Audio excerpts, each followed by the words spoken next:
Support for the Leadoff on WGLT and WGLT.org comes from the Central Illinois Regional Airport, offering seasonal nonstop service to Denver. Outdoor concerts, hiking, and more activities in the Mile High City are one flight away on Frontier Airlines. Close, convenient, Sierra. More at CIRA.com. A Central Illinois congressman says the best chance for a new farm bill will come during the lame duck session after November's election. It's one of the things you need to know to start your day for Thursday, September 5th. I'm Ryan Denham, and this is WGLT's The Leadoff. Now let's lead off with Congressman Darin LaHood's visit to the Midwest Food Bank in North Normal. WGLT's Lauren Warnicki was there too. LaHood was impressed by the scope and scale of Midwest Food Bank's operation. The faith-based nonprofit leans on thousands of volunteers, providing groceries and meals to food pantries, disaster relief zones, and people experiencing food insecurity.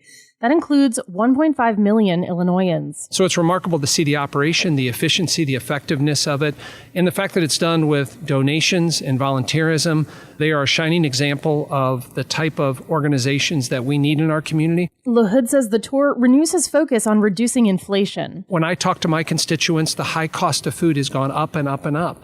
You know, they're living paycheck to paycheck, and when inflation goes up, that affects food. SNAP and other federal food assistance programs are in flux as Congress struggles to pass a new farm bill. The 2018 bill expired a year ago. An extension expires at the end of the month. Farmers have raised concern that the farm bill has not kept pace with a changing agricultural economy. LaHood says Congress is to blame. The farm bill affects everything from ethanol policy to trade policy to regulatory policy to opening of more markets and customers around the world. We need to pass a farm bill. LaHood says he supports the current farm bill, which passed through committee. It does not currently have enough votes to clear the House of Representatives. He suspects the best chance for a new farm bill will come after November's election. For The Leadoff, I'm Lauren Warnicki. Here are some other stories we're following in the WGLT newsroom. A Bloomington man faces drunk driving and other charges in connection with a crash that killed a woman in Missouri. Police in Mexico, Missouri say that 30-year-old Tyler Herman was arrested in Bloomington after being released from the hospital.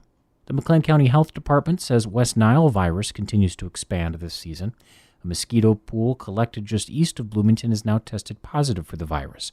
A month ago, a mosquito pool in Normal also tested positive. A man from Normal has been sentenced to 210 years in prison for a child pornography conviction. A jury in June convicted 61-year-old Stephen Schultz on more than 36 counts of child pornography. Normal police arrested Schultz in 2022 after a lengthy investigation with the Illinois Attorney General's office. As many as 800 families across the country who used a Carlinville funeral home may never know if the remains on their mantles belong to their loved ones. Capital News Illinois reports that claim comes from an affidavit signed by Sangamon County Coroner Jim Allman. It's part of a lawsuit against August Gus Hines and the Hines Funeral Home. And Heartland Theater's playwriting workshop is back by popular demand. Normal playwright Bruce Beck leads that 5-week course on developing short plays, just in time for Heartland's 10-minute play competition. You can find more on these stories at WGLT.org. Next, you'll hear from 2 Illinois State University students who say a trip to the nation's capital over the summer has opened all sorts of new doors as they consider careers in politics and government. Political science majors Lydia Rutt from East Alton and Tiana Ziegler from Bloomington were part of an ISU class that took part in a civic engagement trip to Washington, D.C. They spoke with WGLT student reporter Paul J. Aguilar for the latest edition of our Democracy's Future podcast. Lydia Rutt says they toured the U.S. Holocaust Museum, Arlington National Cemetery, and many other landmarks, but she explains she was most taken by learning how political polling is done. I would say one of the most interesting things we did was we visited the Gallup headquarters. They are in charge of a lot of the public opinion polling that we've seen since the 1930s. It was very interesting to see what kind of things they survey Americans on month to month. And I was very interested to see as well the representative that was speaking to us. He was able to keep a very neutral stance despite our speculations on why certain things polled the way that they did. He was able to just be like, yeah, see, these are the numbers. We don't speculate. It was very interesting to see like just the like data analytical side of political science. Tiana, how about you? What was the most interesting or shocking experience that you had? I liked when we went to, was it Maryland? We went up, we took the metro up to Maryland to visit the DAI and ATI, which is Africa Trade Investment.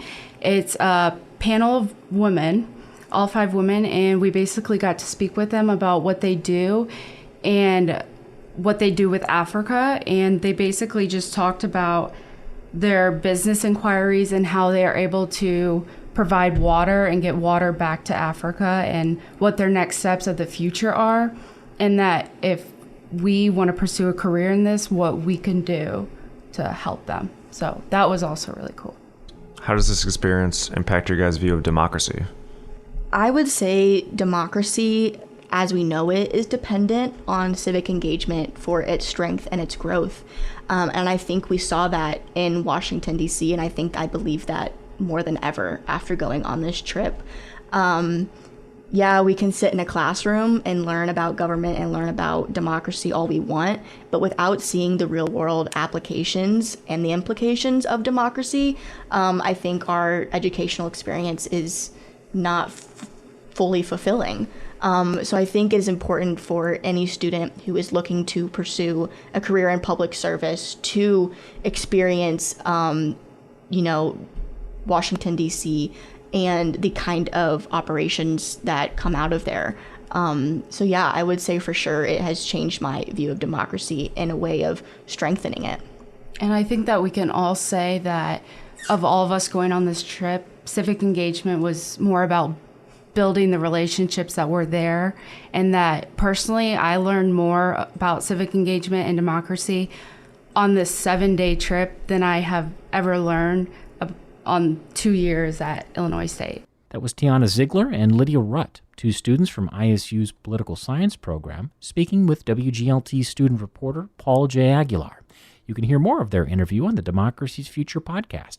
It's a joint project between the Vidette and WGLT. And you can subscribe to Democracy's Future on the NPR app or wherever you listen. And before we let you go, the Normal Planning Commission meets today at 5 at City Hall. On the agenda is a request from Rivian to approve a subdivision plan for 381 acres west of the automaker's plant in Normal, eyed for future development. And that's it for today. I'm Ryan Denham. The show is produced by Rosalie Truback. You can subscribe to the Leadoff on the NPR app or wherever you get your podcasts.